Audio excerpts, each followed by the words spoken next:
చూస్తే తన భర్త తనను వదిలేసి దాదాపు 2-3 సంవత్సరాలు అవుతుందని చెప్పి కూడా ప్రజావానికి వచ్చి అర్జీలు పెట్టుకుంటా ఉంది. నా భర్తను నాకు న్యాయం చేయాలంటే కూడా మరి తెలుసుకుందాం. మహిళ అసలు ఎక్కడి నుంచి వచ్చింది, దేనికోసం? చెడగొట్టిండు సార్. నేను అన్ని విధాలుగా నీకు ఉంటా, నేను ఉన్నంత వరకు ఉంటా, నేను చనిపోయినంత వరకు నీతోనే ఉంటా అని వచ్చిన సంబంధాలు చెడగొడుతూ నాకు ఇంత అన్యాయం చేసిండు సార్. అసలు పై అధికారులకు తెలియజేసిన ఎవరు ఎలాంటి స్పందన లేదు సార్. నాకు ఇట్లా ఏసీ గారు ఇట్లా చేసిండు సార్ అంటే చూద్దాంలేమ్మా అని అంటున్నారు, కానీ తనను పిలిపిస్తలేరు. నా పేరు పార్వతమ్మ సార్, మాది నాగర్ కర్నూలు డిస్టిక్ సార్. అవును సార్. వజ్రం సార్. పెళ్ళి అంటూ రెండో పెళ్ళిగా నేను చేసుకుంటానని నమ్మించి పాపను పుట్టించి మోసం చేసిపోయింది సార్. ఈ పాప పుట్టిన తర్వాత నేను అడిగిన సార్, ఏంటి నా పరిస్థితి, నాకు వచ్చిన సంబంధం కూడా చెడగొట్టినావు, అన్నిటికీ నువ్వు ముందర ఉన్నావు, వచ్చిన సంబంధాలు చెడగొడుతూ నా కాడ అమౌంట్ తీసుకొని ఎందుకు ఇట్లా చేస్తున్నావు, నాకు ఎందుకు నమ్మించినావు అని అంటే, నీకు అన్ని విధాలుగా నేనుంటా, ఏ లోటు లేకుండా నేనుంటా, నా భార్య నా కాడికి రానివ్వడం లేదు, ఆమెకు ఆరోగ్యం బాగాలేదు, నేనున్నా, నీకు అన్ని విధాలుగా నేనున్నా, ఏ విషయం అడిగినా కూడా నీకెందుకు నేనున్నా అనే మాట తప్ప వేరే మాట చెప్తలేడు సార్. నాకు ఈ పాప చిన్న పాప పుట్టిన తర్వాత అడుగగా నిన్ను నీ పిల్లల్ని చంపేస్తా, ఎన్ని రోజులకున్నా నేను నీకు రూపాయి ఇచ్చేది లేదు అని మాట్లాడుతున్నారు సార్. మొదటి భార్య ఉన్నప్పుడు మీరెందుకు సార్? నేను చేసుకోలేదు సార్. నా కాడ పైసలు తీసుకున్నాడు, ఆయన అవసరాల నిమిత్తము 3 లక్షల రూపాయలు తీసుకున్నాడు. పైసలు తీసుకొని పైసలు అడగగా తను, నీకు పైసలు నేను ఇస్తా, ఉండనే నేను మెల్లగిస్తా, పైసలు కావాలన్నా నీకు మనిషి కావాలన్నా నేనున్నాగా, పైసలు ఎందుకు నీకు, అన్నిటికీ నేనున్నా, పైసలు వస్తావి తీసుకుందాము, లైఫ్ లాంగ్ నేనున్నా నీకు అని నాకు టోటల్గా ఒక మంచి మాటలుగా చెప్పిండు సార్. మాటలు చెప్పి నమ్మించిండు. నీకెందుకు నేనున్నా, నేను ఏ విషయం అడిగినా కూడా నీకెందుకు నేనున్నాగా, నువ్వు ఇంకో పెళ్ళి చేసుకోవద్దు, నీకు భర్తనైనా నేనే, అన్ని విధాలుగా నేనే, టోటల్గా నమ్మించిండు సార్. నమ్మించి ఇప్పుడు అడిగితే నువ్వెవరో నాకు సంబంధం లేదు, నువ్వు నన్ను పైసలు అడగకూడదు, నా కొడుకులు రౌడీ షీటర్లు, నా కొడుకులను పంపిస్తే నిన్ను ఏం చేస్తారో తెలియదు, పొలిగా చేస్తారు, నిన్ను నీ పిల్లల్ని చంపేస్తారు, నువ్వు ఇంకోసారి నన్ను అడగకూడదు అని చెప్తున్నాడు సార్. ఈ పాపకు 3 సంవత్సరాలు సార్. ఎస్ఐ కాడికి పోయినా, సిఐ కాడికి పోయినా, డిఎస్పీ కాడికి పోయినా, ఎస్పీకి కూడా పిటిషన్లు ఇచ్చిన సార్. మన అంబేద్కర్ యోజన సంఘం నుంచి కూడా వచ్చిన సార్. ఎవరి కాడికి పోయినా నాకు ఎలాంటి న్యాయం జరగలేదు సార్. అన్యాయమే జరిగింది కానీ నాకు న్యాయం అంటూ జరగలేదు సార్. నాకు అమ్మ నాన్న లేరు, అన్న తమ్ముళ్ళు లేరు, మేము 3 ఆడపిల్లలమే, మాకెవ్వరూ లేరు సార్. నాకు న్యాయం చేయండి అని అడిగితే ఎలాంటి స్పందన లేదు సార్. ఆ కేసుని అలాగే మోసపెడుతున్నారు. కనుక నేను మీ కాడికి వచ్చిన సార్, నాకు అన్యాయం జరిగిందని మీ కాడికి వచ్చిన. ఎవరు లేరు సార్. నాకు నువ్వెవరు నాకు తెలియదు, చంపేస్తానే అంటున్నాడు సార్.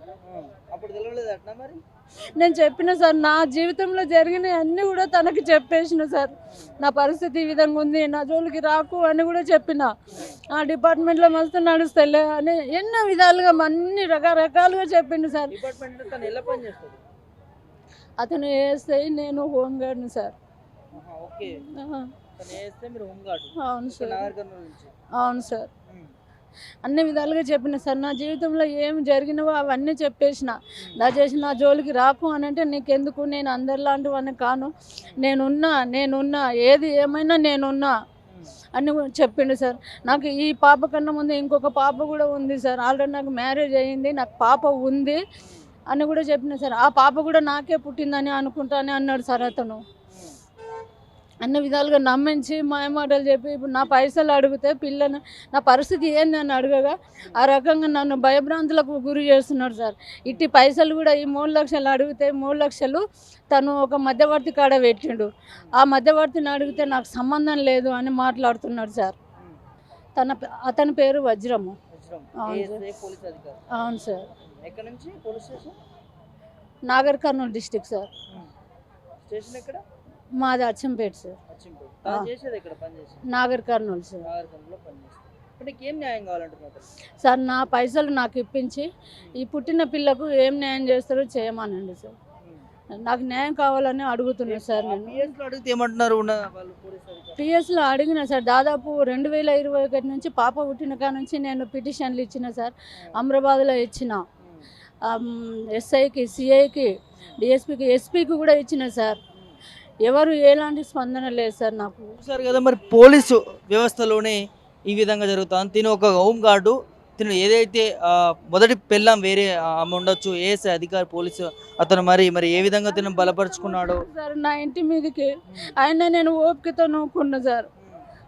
మరి ఇంకా టైంలో నన్ను చంపేసిపోయింటే నాకు దిక్కెవరు సార్? నాకు చిన్న చిన్న పిల్లలు, అమ్మ నాన్న లేరు, అన్నదమ్ములు లేరు, మేము ముగ్గురం అక్క చెల్లెలము, నేను ఒక అనాథని సార్.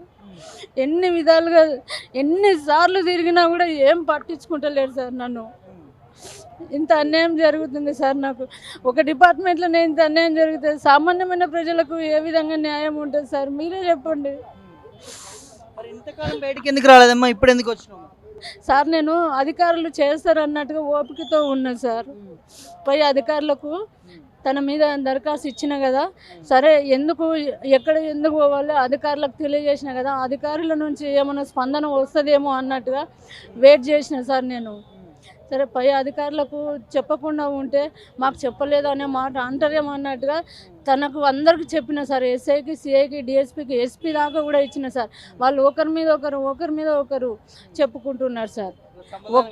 ఒక్కరు కాకపోయినా ఒక్కరు అతన్ని పిలిపించి, నన్ను పిలిపించి, ఆ మధ్యవర్తిని పిలిపించి ఎలాంటి సమాచారము చెప్తలేరు సార్. నా కేసు గురించి అడగగా ఏమంటలేరు సార్. సైలెంట్ ఊకుంటారు. పోలీస్ వ్యవస్థను చూస్తూ ఉంటే నిజంగా ఇలాంటి వార్తలు కప్పిపుచ్చుతా ఉన్నారా మరి ఏందో తెలియదు, కానీ తిను ఒక హోమ్ గార్డ్గా పనిచేస్తా ఉంది నాగర్ కర్నూలులో ఒక స్టేషన్లో. సో తీసుకుపోయి నువ్వు నన్ను బెదిరించి కాగితాలు రాపించుకొని ఆ కాగితాల మీద సంతకాలు పెట్టించిండు సార్. ఇంకా నాకు అక్కడ దిక్కు ఏం లేదు సార్. నేను భయపడి ఆ కాగితాల మీద సంతకాలు పెట్టిన సార్. ఇప్పుడు ఎవరు అడిగిన ఆ కాగితాలు అతను రాసిన కాగితాలు చూపించి ఆమెకు నేను చెక్ ఇచ్చిన, ఇంకో నా కాడ సాక్ష్యాలు ఉన్నవి అని చూపిస్తున్నాడు సార్ అతను. ఏం కాగితాలు ఉన్నాయి? ఏం రాసి దాంట్లో? ఒక బాండ్ పేపరు, అతని భార్య నాకు చెక్కు ఇచ్చినట్టుగా, డబ్బులు ఇచ్చినట్టుగా చెక్కు ఫోటో దింపుకున్నారు.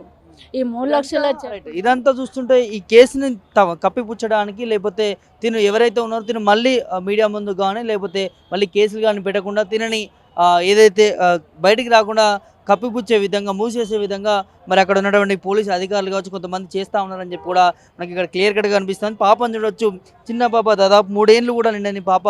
మరి ఇలాంటి వారికి పోలీసులే ఇలా సమాజం కావచ్చు, ప్రజలు కావచ్చు న్యాయం చేసేటటువంటి వాళ్ళు మరి ఇలా అందులో పోలీస్ అధికారిగా ఒక హోంగార్డ్గా పనిచేస్తున్న మహిళ పైన ఈ విధంగా తనకు అన్యాయం జరుగుతూ ఉందని చెప్పి కూడా ఉన్నతాధికారులని కలిసినా కూడా తనకి న్యాయం చేయకపోగా మరి ఈ విధంగా తనని ఏదైతే కేసును కొట్టేసే విధంగా తప్పుదోవ పట్టిస్తూ ఉన్నారని చెప్పి కూడా తను ప్రజావాణికి వచ్చి తన ఆవేదన అనేది వ్యక్తపరుస్తూ ఉంది. ఖచ్చితంగా ఇది అధికారుల దృష్టికి వెళ్ళాలి. ముఖ్యమంత్రి గారు కావచ్చు, లేకపోతే మంత్రులు కావచ్చు, స్థానిక మంత్రులు, ఎమ్మెల్యేలు కూడా స్పందించాలి. మరి ఈ ఆడబిడ్డకి జరుగుతున్నటువంటి అన్యాయాన్ని మరి ఖచ్చితంగా ఖండిస్తూ ఉన్నాం. చెప్పండి అమ్మా. నేను 2-3 సార్లు సీఎం ఆఫీస్కి కూడా వచ్చిన సార్. అక్కడ కూడా కలవనియలే నన్ను. డీజీపీ ఆఫీస్కి కూడా పోయినా సార్. అక్కడ కూడా కలవనిస్తలేరు. మన పోలీసు వాళ్ళు ఎవరు కలవనిస్తలేరు సార్. సార్ ఇది పరిస్థితి, నా పరిస్థితి ఇట్లా ఉంది సార్. దారుణంగా ఉంది. ఒకసారి సార్ వాళ్ళని కలవాలి సార్. ప్రాబ్లం చెప్పుకోవాలంటే కూడా వాళ్ళు కలవనీయకుండా నన్ను రిటర్న్ పంపించారు సార్. ఇంత అన్యాయం జరుగుతుంది సార్ నాకు.